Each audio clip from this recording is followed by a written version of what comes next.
여러분, 혹시 학창 시절 국사 시간 기억나시나요? 교과서에서 수없이 받고 또 완벽하게 안다고 생각했던 바로 그 사건. 네, 맞습니다. 1896년 아관파천이죠. 한 나라의 국왕이 자기 궁궐을 버리고 남의 나라 공사관으로 훌쩍 도망쳐버린 흔히 수치스러운 역사로 꼽히는 그 사건 말입니다. 그런데요, 만약 우리가 철석같이 믿고 있던 이 이야기가 사실은 완전히 잘못된 거라면 어떨까요? 그게 비겁한 도망이 아니라 정말 치밀하게 계산된 지정학적 마스터 플랜이었다면요? 자, 오늘 이 시간 우리가 몰랐던 그 이면의 진짜 기록들을 한번 제대로 파헤쳐 보겠습니다. 본격적으로 들어가 보죠. 우리는 보통 지금의 잣대로 과거를 평가하는 경향이 있잖아요. 그래서 지금 우리는 아관파천을 안방 내주고 새방살이 자처한 왕의 흑역사쯤으로 여기며 부끄러워합니다. 그런데 진짜 이상한 건 말이죠. 정작 그 당시를 살았던 지식인들이나 독립운동가들은 이 사건을 엄청나게 반겼다는 겁니다. 아니, 나라의 왕이 도망을 갔는데 환호를 한다고요? 이 엄청난 인지부조화, 대체 어떻게 된 일일까요? 당시 사람들이 직접 남긴 기록들을 들여다보면 진짜 흥미롭습니다. 훗날 고종과 그렇게 대립각을 세웠던 이승만 전 대통령조차도 당시에는 이걸 두고 한국이 독립할 수 있는 아주 좋은 기회다라고 평가했어요. 심지어 그때 서울에 머물고 있던 프랑스인 뮤텔 주교의 기록을 보면 이 모든 게 상호이해 속에서 이루어진 게 명백하다며 혀를 내둘렀을 정도죠. 그러니까 이게 단순히 겁먹고 도망친 거 아니었다는 얘기입니다. 그 당시에 엘리트들의 눈에는 제국주의의 툰바구니 속에서 조선이 숨통을 틔우기 위해 선택한 그야말로 눈부신 외교적, 전략적 한 수로 보였던 거죠. 자, 그럼 당시 상황이 얼마나 쫄깃쫄깃했는지 시계바늘을 조금만 돌려보겠습니다. 1895년 10월, 일본에 의해 명성황후가 시해되는 끔찍한 참극이 벌어지죠. 그리고 딱 한 달 뒤 고종이 궁을 빠져나가려다 실패한 춘생문 사건이 터집니다. 이제 고종은 사실상 궁궐에 갇힌 인질이나 다름없는 신세가 된 거예요. 해가 바뀌어 1890년 1월이 되니까 서울 시내의 긴장감은 진짜 폭발 직전까지 치솟습니다. 일본의 완벽한 감시망 아래에 놓인 고종 입장에서는 살기 위해 그리고 어떻게든 뺏긴 통치권을 되찾기 위해 이 꽉 막힌 판을 깨버릴 극단적인 탈출구가 절실했던 겁니다. 남아있는 당시 기록들을 쫙 펼쳐보면요. 1896년 초의 서울은 그야말로 완벽한 폭풍이 몰아치기 직전이었습니다. 지방 곳곳에서는 의병들이 들고 일어났고 서울 물가는 미친 듯이 폭등해서 백성들의 삶은 그야말로 말이 아니었죠.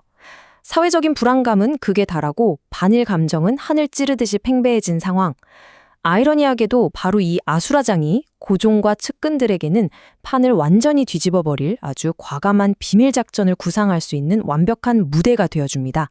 여기서 우리가 주목해야 할 아주 중요한 열쇠가 하나 있습니다. 바로 고종 폐위설인데요. 이게 이번 탈출 작전의 첫 번째 퍼즐 조각입니다. 친러파였던 이범진을 비롯한 측근들이 친일 내각이 고종을 폐위시키려 한다는 으스스한 소문을 궁중에 쫙 퍼뜨려요. 다분히 의도적이었죠. 왜 그랬을까요? 그냥 멀쩡히 있던 왕이 갑자기 외국 공사관으로 도망치면 저 왕 미친 거 아니야? 하면서 엄청난 역풍이 불 거잖아요. 하지만 내각이 왕을 쫓아내고 심지어 목숨까지 노린다는 명분이 세워지면 얘기가 완전히 달라지거든요. 자신들의 작전을 정당화할 완벽한 정치적 알리바이를 스스로 세팅한 겁니다. 그런데 말이죠. 아무리 계획을 잘 세워도 꼭 예상치 못한 변수가 튀어나오기 마련이잖아요. 이 첩보전에 아주 기가 막힌 와일드 카드가 한 명 등장합니다. 바로 새로 부임한 러시아 공사 알렉산드르 드 슈페이에르입니다. 이 사람 얌전하게 본국지시나 기다리는 그런 평범한 외교관이 아니었어요. 아주 대담하고 툭하면 독단적으로 행동해서 이 거대한 지정학적 스릴러의 판을 완전히 흔들어버리는 아주 매력적인 인물입니다. 그가 직접 쓴 보고서만 봐도 그 야심이 뚝뚝 묻어납니다. 그는 일본이 조선을 통째로 삼켜버리는 걸 굉장히 경계했어요. 그래서 러시아가 적극적으로 개입해야만 태평양에서 자기네 영향력을 확 키울 수 있다고 믿었죠. 여기서 진짜 재밌는 포인트가 뭔지 아세요? 이 슈페이에르라는 인물이 모스크바 본국에서 오케이, 그렇게 해! 라는 사인이 떨어지기도 전에 그냥 자기 직감 하나만 믿고 막 밀어붙이는 불도저 같은 스타일이었다는 겁니다. 실제 러시아 해군 문서보관소에 고스란히 남아있는 기록들을 살펴보면 정말 깜짝 놀랄 만한 사실이 드러납니다. 그가 본국을 아주 완벽하게 속여 넘겼거든요. 거대한 제국 러시아 정부는 사전에 아관파천을 승인한 적이 단 한 번도 없었습니다. 슈페이에르는 군함을 지원받아내려고 지금 조선국왕의 목숨이 오늘 내일 한다면서 상황을 엄청나게 부풀려서 보고서를 올렸어요. 그러니까 이 엄청난 사건은 러시아라는 국가적 차원의 합의가 아니라 현장에 있던 어느 야심찬 외교관의 아주 대담한 개인적 도박에 가까웠던 셈입니다. 그 아슬아슬한 도박의 결과로 동원된 병력이 바로 이 135라는 숫자입니다. 슈페이에르는 제물포 앞바다에 떠있던 러시아 군함에서 무려 135명의 무장 해병과 대포 한문을 쥐도 새도 모르게 서울로 끌고 들어오는 데 성공합니다. 이건 그냥 단순히 외교관 몇 명이 지켜주겠다는 수준이 아니잖아요. 러시아 공사관 전체를 아예 하나의 거대한 요새로 만들어서 어떤 공격이 와도 고종을 지켜낼 확실한 군사적 억지력을 세팅해 놓은 겁니다. 자, 이제 모든 준비는 끝났습니다. 1896년 2월 11일 이른 새벽, 드디어 숨막히는 구출 작전의 막이 오릅니다. 이거 진짜 한편의 첩보 영화가 따로 없어요. 1단계. 친위 세력들이 전국 방방곡곡에서 보부상 수천 명을 서울 시내로 불러 모읍니다. 당장이라도 큰 폭동이 터질 것처럼 분위기를 잡아서 경비병들의 시선을 싹 다 돌려놓죠. 2단계. 고종과 왕세자는 여장을 하거나 평복으로 갈아입고 평소에 검문을 잘 안 받는 궁녀들의 가마에 숨어 조용히 궁을 빠져나옵니다. 그리고 대망의 3단계. 밖에서 숨죽이며 대기하고 있던 러시아 해병대의 삼엄한 호의를 받으며 무사히 공사관 안으로 쏙 들어가는 거죠. 당시 기록된 이 새벽의 엑소더스 경로와 궁중 내부자들의 공조 내용을 보면 정말 입이 떡 벌어집니다. 춘생문 사건 때 한번 뼈아픈 실패를 겪었잖아요. 그래서 이번에는 궁궐 안에서 일하는 상공들부터 바깥의 군부 세력까지 그야말로 거대한 점조직 같은 네트워크를 치밀하게 가동했습니다. 눈에 불을 켜고 있는 감시망을 뚫고 완벽하게 성공시킨 목숨을 건 탈출극이었던 거죠. 작전이 성공한 다음 날 두 제국주의 강대국의 반응은 어땠을까요? 이게 진짜 코미디가 따로 없습니다. 조선을 완전히 자기들 손아귀에 쥐고 있다고 착각했던 일부는 그야말로 뒤통수를 세게 얻어맞고 집단 멘붕에 빠집니다. 러시아랑 당장 전면전이라도 터질까봐 벌벌 떨었죠. 그럼 이 모든 걸 배후에서 조종했을 것 같은 러시아 본국은 어땠냐고요? 아까 말씀드렸죠? 모스크바는 이 사실을 전혀 단 하나도 모르고 있었습니다. 조선의 왕과 몇몇 신하들 그리고 통제불능의 현지 외교관이 짠 판에 거대한 두 제국이 동시에 바보가 돼버린 겁니다. 자, 다음으로 살펴볼 부분은 이겁니다. 조약들, 세력 균형의 설계. 짜릿했던 탈출의 흥분을 좀 가라앉히고 이제 차가운 외교의 현실을 좀 볼까요? 완전히 당황해버린 러시아와 일본은 무력 충돌만은 피하려고 부랴부랴 협상 테이블에 앉습니다.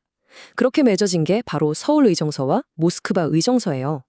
결과적으로 이 조약들을 통해 일본은 고종을 옥죄던 자리에서 한 발짝 뒤로 물러나야만 했습니다. 게다가 조선 땅에 주둔하는 러시아와 일본의 군대 수를 딱 절반씩 똑같이 맞추기로 합의를 보죠. 고종과 조선의 엘리트들이 그토록 원했던 그림, 바로 그 어떤 나라도 감히 조선을 혼자 꿀꺽 삼킬 수 없는 팽팽한 세력 균형을 기어코 만들어낸 겁니다.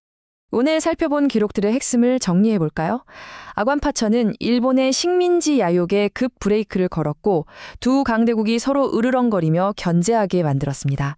그리고 그 틈을 타서 대한제국이 스스로 개혁을 밀어붙일 수 있는 아주 소중한 시간 그리고 일종의 튼튼한 방어막을 벌어다 주었죠. 겁쟁이의 도망이 아니라 정말 기가 막히게 계산된 그리고 성공적인 리스크 테이킹이었던 겁니다. 여러분, 이게 우리한테 왜 그렇게 중요할까요? 이 역사적 기록들은 제국주의의 폭주 앞에서 그저 덜덜 떨며 당하기만 했던 무기력한 조선이라는 우리가 가진 오래된 프레임을 완전히 산산조각 내버립니다. 그들은 자신들의 손에 쥐어진 보잘것없는 패를 가지고도 최선의 생존 전략을 짜냈고 그걸 아주 주체적으로 멋지게 실행에 옮겼던 분들이라는 걸 증명해 주니까요. 자, 이제 마지막으로 여러분께 이 질문을 던지고 싶네요. 만약 우리가 나라의 수치라고 여겼던 이 사건이 사실은 나라를 구하기 위한 천재적인 외교 전략이었다면요. 우리가 학창시절 교과서에서 그저 덮어두고 부끄러워하기만 했던 그 수많은 흑역사들 중에 과연 얼마나 많은 사건들이 시간과 승자의 기록 속에 억울하게 오해받고 있는 걸까요? 오늘 이 설명이 여러분이 역사를 바라보는 시각에 작은 균열과 새로운 호기심을 던져주었기를 바랍니다. 지금까지 함께해 주셔서 감사합니다.